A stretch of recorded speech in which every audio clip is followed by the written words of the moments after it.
because it's not some kind of contractual acceptance, right?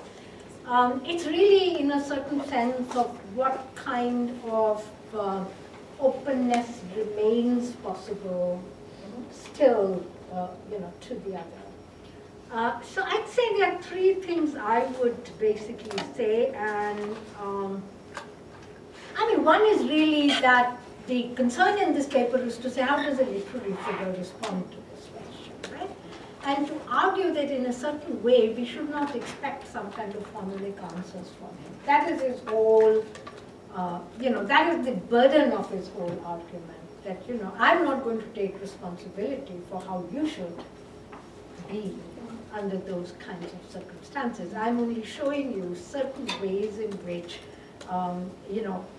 people caught through the figure of the magistrate who thinks he's up to a particular point, that he's led a pretty blameless life in a way which is like a certain kind of sense of ordinariness, in which I take Wittgenstein's point that the ordinariness can also hide this trance-like state in which we live as if we are living a completely blameless, ordinary life.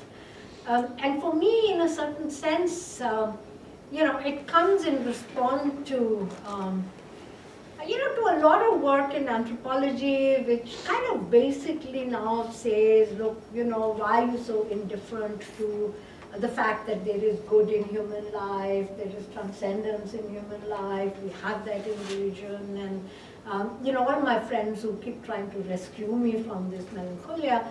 And my problem is really that it seems to me that while everyone might, find their own particular way of being a reader of Coetzee, or find their own particular way of how they live with this kind of condition of, of being complicit in, in being complicit in the forms of torture.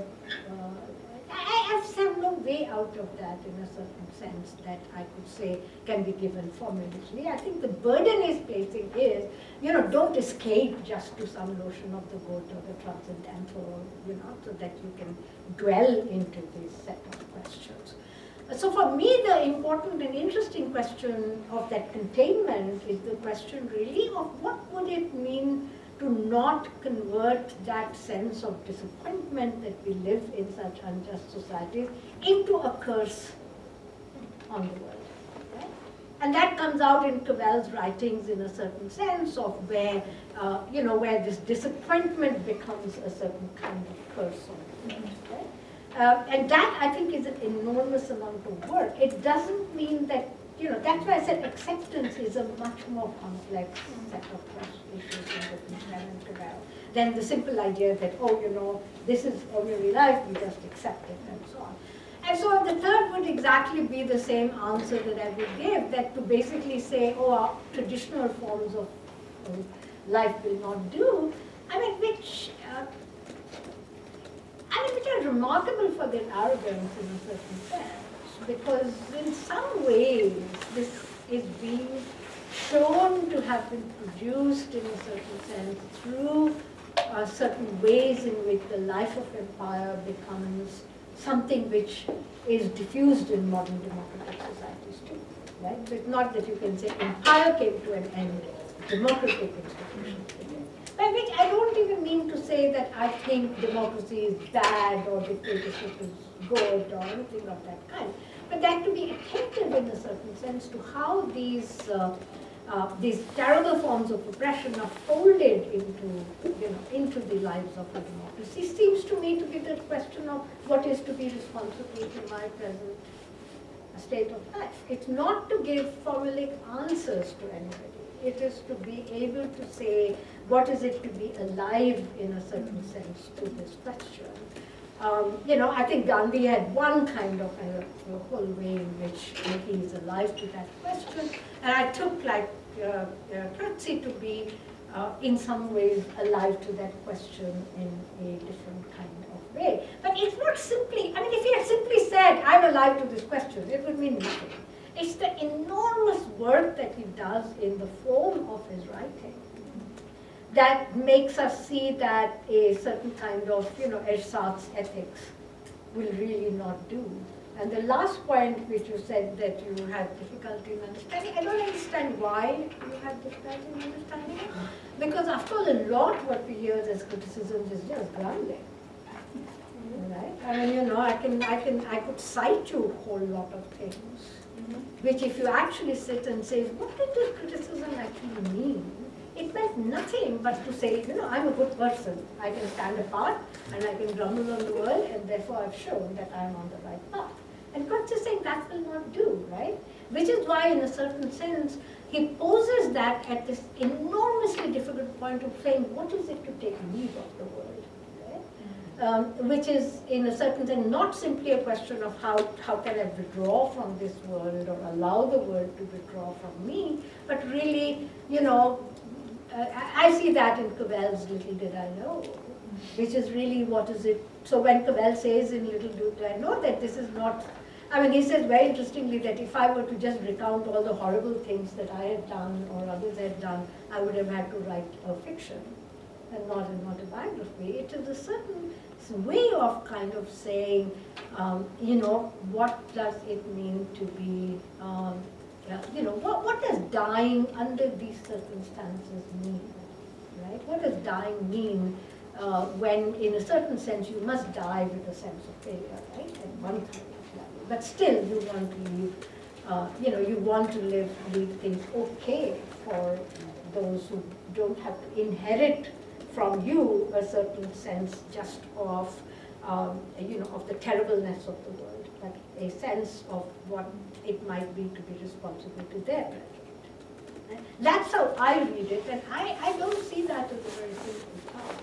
So, so I see that as a, I see both the sense in which the form of writing in Fitzy does it, and I see its resonances in, in precisely in Wittgenstein's constantly taking you to places of temptation, and then showing you that these are places of temptation.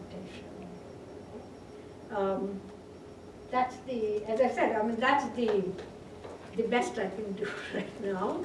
I can't imagine that. I can't imagine that anything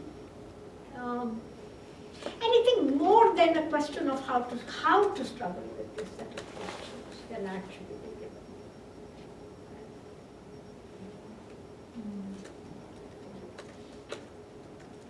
Do other people have questions?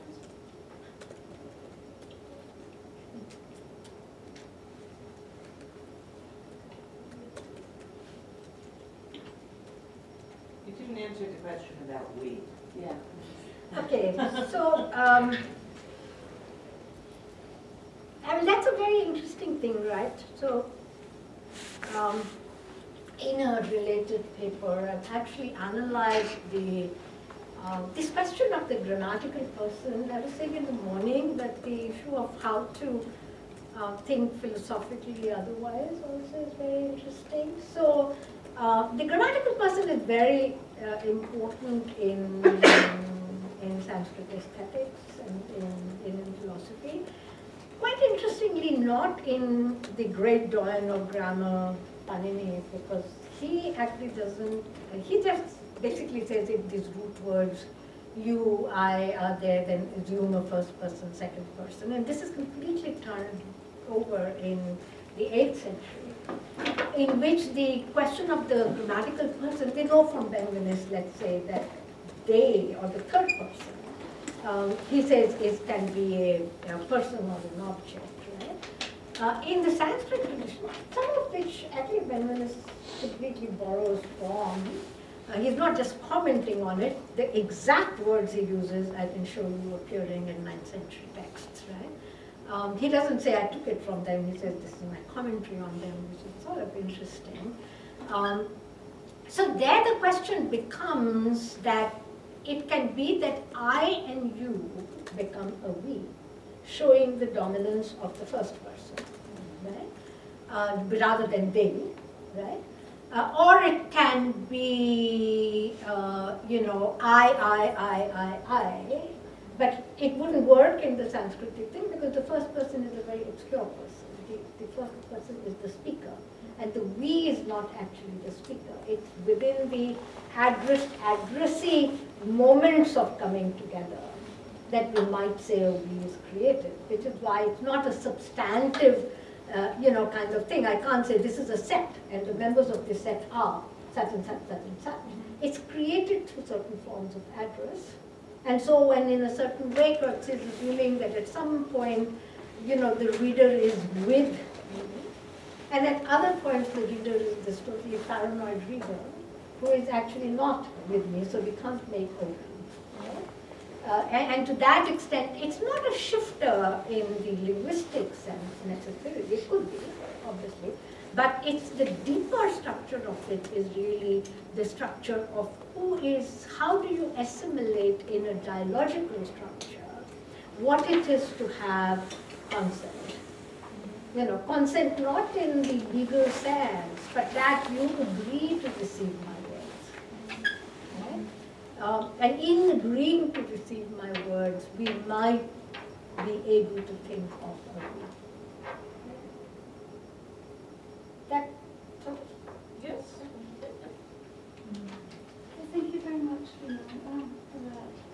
I was fascinated as you were talking about Kutsia, that you used the phrase, turn the soul around, or Right. something like that. I hope that's correct. And I would love to hear your reflections on that, because it seemed to me a very telling phrase. Right. And the other thing I just wanted to respond to, when we talk about the we, I'm sure this is something that Ramu would totally agree with you on. Ramu was the grandson of one of the grandsons of Gandhi, and both of us used to know him very well. He's also a philosopher. He's a philosopher, yes, but I think I've heard him speak, but also write on his notion of we a little bit. Sorry? I've heard him speak, but also write along the notion of we, which is very much in consonance, I think, with what you were saying. So the first, sorry, just You use the phrase. turning the soul around. The soul around. I mean, I think that's the state. I'm willing to say that's the state of Kelsey, right? So that he's saying, it's not how many reasons I can give you as to why you should be bothered about torture. Because of course in the strong opinions he then says, I can give you other reasons why. The usual thing, would you rather that a whole busload of school children die rather than this person be tortured, right? And then you give more answers and say, but the evidence is that we don't actually get that much information from being tortured. And he said there's something wrong with that whole discourse, right? In the sense that I can give that evidence and then it becomes a question. Actually, Foucault has a very interesting commentary, not on this, but when he's commenting on Becker, and when Becker is using a kind of rationalist argument to say, that we need to think about crime in terms of utility argument, and Foucault's saying, say in the case of torture, would you say, okay, the torturer's life is less valuable because, the person who is being tortured and is likely to be a terrorist is less valuable because he's going to do harm. But we don't know beforehand whether he's a torturer, right? Or whether he's a terrorist. It's only through your torture that you actually produce sometimes the category of terrorist, not always, right? So the question, I think, becomes that it gets stuck on the question to say, so usually it's posting, if you can save 200 lives versus mistaken or wrongfully torturing one person, what would you choose, right? Then you say, okay, suppose it was one life, right? I could save this person's life versus torturing, right? And Gary Becker's point is that by the very fact that this person has been punished, we know that he's a criminal. And at the time that Foucault quotes this, there is laughter. And Foucault admonishes the class to say, why are you laughing? That is the French definition of what a criminal is. So a criminal is somebody who's been punished, right? A torturer is somebody, a terrorist is somebody who's been tortured, as we know from Guantanamo diaries, right? Then the question becomes, so then when it's one life against another, then it becomes this life is more valuable because it's a moral life versus this life is not a moral life. And you see the quandaries you get into. How do I know this person is not going to become a terrorist next? Can you guarantee that? No, you can't guarantee that, right? And so his whole thing is to say, don't get into that argument. Because what you need is something completely different to happen to you. To begin to sort of, so turning the soul around in that sense is a very profound rejection, not of reason, but of this form of rational argumentation. And on the question of it's sort of interesting that if you think of Ramu and his work was basically around Advait, right? The issue in that is always, and I don't know how to give an answer to that, but I'm very struck by the fact that in all of those injunctions, there's always a third person to whom you are identified, right? Whereas if I think about, Abhinav Gupta or Anand Vardham, this is the 8th, 9th century people. In Shaiva Tantrism, it is Shiva who's addressing the goddess, right? The whole Shiva Tantra thing starts by the framing sentence, Devi Shrinu, that is, goddess, listen, right? Whereas the other text, Aham Brahmasmi, I am Brahma, Tat Tvamasi, you are that, in a certain sense do away with the second person, right? And I think that my difficulty with that particular position is that I think there's something very interesting in framing this in terms of inviting a listener, in a certain sense, to maybe become a we in that process.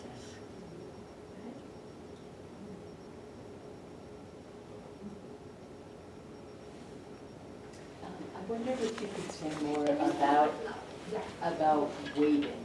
About waiting. When you were talking about waiting and the kind of embodiment of waiting, I wonder about in times of enormous injustice and terror, whether or not people are differently positioned, waiting for what, and whether or not some people, if waiting is a privilege fantasy, that we're waiting for a return to a different time, and whether or not position affects the experience or the embodiment of waiting. So are you saying that in thinking about the we, the sense of that it will by definition draw boundaries and exclude others, or is that the sense that, I'll tell you why I'm saying that, because the question of embodiment, again, I don't take the body to be transparent. So, the fact that when, I think when Kurtz is thinking of the body, he's of course thinking of the decaying body of, there is this decay of this body, right? But I think the body also becomes something else. That is, again, sometimes I wish I could just I could just draw from Sanskrit, because these are such easy concepts there. And they're so hard in English, right? Because in the Sanskritic thing, you have the body, which is the material body, you have the sukshma body, which is the subtle body, and you have the linga body, which is a certain kind of sign body, right? So we recognize our body not only by what our present state is, but what kind of mold we have imagined it to be. And actually no theory of reincarnation is possible, because I carry this mold body in my future. It's not my material body, but there will be that kind of sense of something which goes beyond, this notion of the boundaries of the material body. So I think at the moment you say embodiment is already a certain kind of picture. Let's say when Descartes is saying, how do I know I exist, right?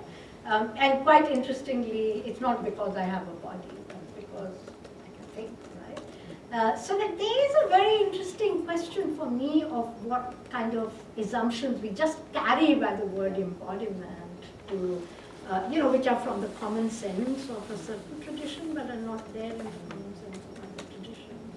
And if you could make this speak to each other, I think there would be something really interesting that might happen.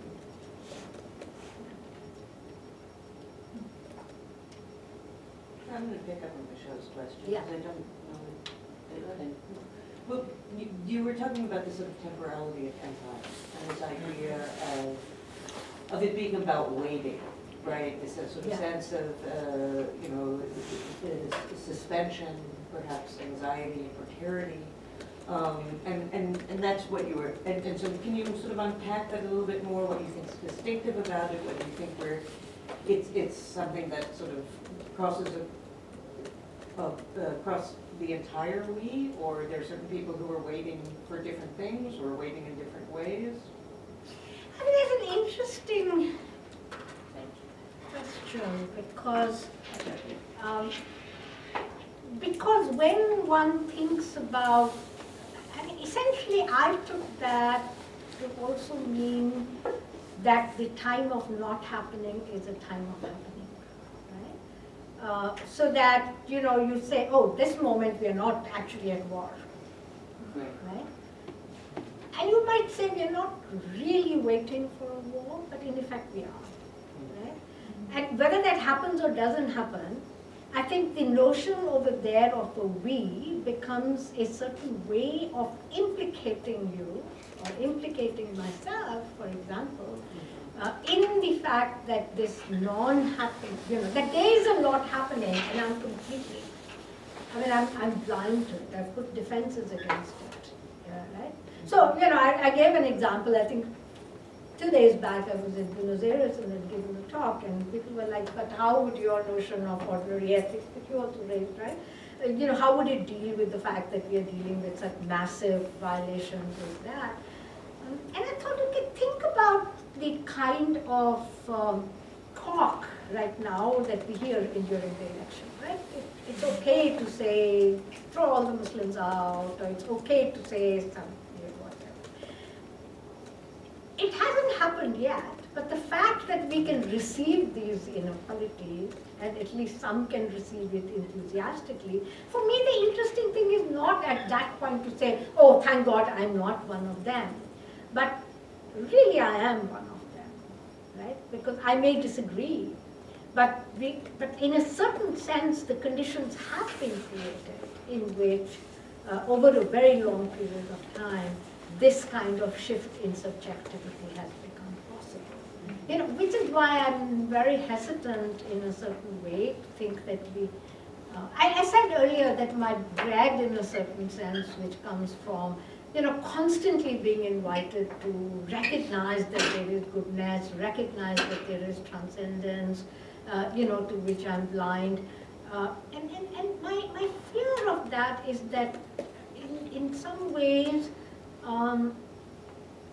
in some ways it seems to me to be creating the kinds of conditions in which, by separating the we who are the saved from the they who are maybe not damned in the Calvinist sense, but damned in, say, a liberal imagination of, those are the bad guys who do all that.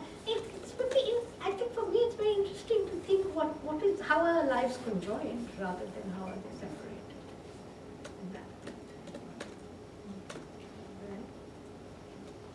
So, that I see as a really interesting set of issues which doesn't allow, and that was my point about the grumblings, that what is supposed to be radical criticism is mere grumbling, because it doesn't, Ed is always in a position where, we know that we are the saved in some ways because we've been the good guys, and there are whole processes through which we connive in that. In that sense, the we is more fluid than one would do if one had a strict structure of a purely linguistic, kind. Which is why I responded by saying that this notion that an entire an entire discussion. So even in Courtesy, the fact that when you read his public opinion, there's an underline of that which goes on, right, in which this is the author, right? But that the author, JC, has an interesting relation to Courtesy, but also has a very interesting relation to Anya, the imagined reader.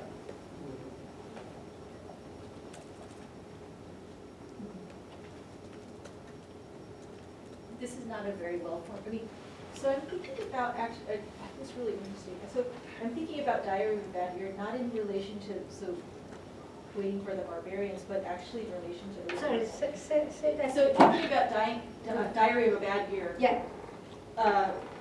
Not in relation to Waiting for the Barbarians, but in relation to Elizabeth Costello at the end Yes. of Elizabeth, at the end of The Lives of Animals. Because it's interesting, in both texts, you have, in a way, this decay, right, this dying. So on the one hand, in Diary of a Bad Year, what you see is on the one hand, JC actually with the shame that he inherits, and then his writings actually, in a way, to try to take leave of the world in a way that would be okay, right? To be okay for others, right? And then Anya as the mother, who then shows this incredible kindness to bear the fantasy of JC, right? And thus actually says, be great words. And then you have the ending scene of Lives of Animals, where they're in the car and the son is taking the mother lecturer to the airport, and it's this dark. It's not quite clear if the texture is kindness or because at that moment, Coetzee actually writes in. He doesn't ever assign her, like he doesn't say her head. He says he actually. I think it's actually indefinite articles. The A, like lays a head on the shoulder, right? Where it could be like the animal that is sent to slaughter, and he says, there, it will all be okay, right? And so in a way, you see the kind of kind of way in which she's being sent off, but that's not quite clear if this is like there's any kind of. It's not quite clear to me that there's a gesture of kindness or like some participation in the we at that point, even. So I'm just trying to think like in terms of if thinking through this kind of question of the taking leave of the world, where Elizabeth Costello is in a way also taking leave of the world, but that those who accompany her are those who actually, I mean, those who should accompany her are actually cannot in a way accompany her, and in that sense she becomes not she or we, it's a head on my shoulder, right? I mean, as I read Mrs. Costello, I mean, I read the world in a certain sense as, as having a certain unbearability of her views, right? That is to say, that it cannot sustain her views, right? And so the sense in the Diary of a Bad Year, quite interestingly, in Anya, I mean, I'm just saying there is this glimpse of the mother figure there, right? It's not elaborated, although she's this really Filipino, girl with this red, short skirt, and she's, obviously luscious and, and so on and so forth, right? The glimpse of the motherly is in relationship to dying. That happens, right? And where she creates this analogy in a certain sense of, of also saying I'm there to leave things okay for you, right? Whereas with Mrs. Costello, I think Cora Diamond is exactly right to say that this is about difficulty of reality and difficulty of philosophy. This is really the unbearability in a certain sense of what again we all recognize, which is really that there is an enormous suffering on animals that we impose, right? That we have, and that's interesting to me because it wouldn't be such a difficult thing to solve for anybody to become a vegetarian, I suppose, right? And yet, I mean, the fact that there can be formidable difficulties in being able to imagine such a form of life. becomes, I think, really in a certain way, the kinds of limits in a certain way of what cannot be, what is unbearable in a certain sense. So at least in Diary of a Bad Year or even in the Magister, I can find these moments of a certain make-believe where such a world could be entertained, such a thought could be entertained. I don't find it in so that's a very astute point to pick that up in relation to his notion in a certain sense of cruelty, which is the theme that runs through most of the writing.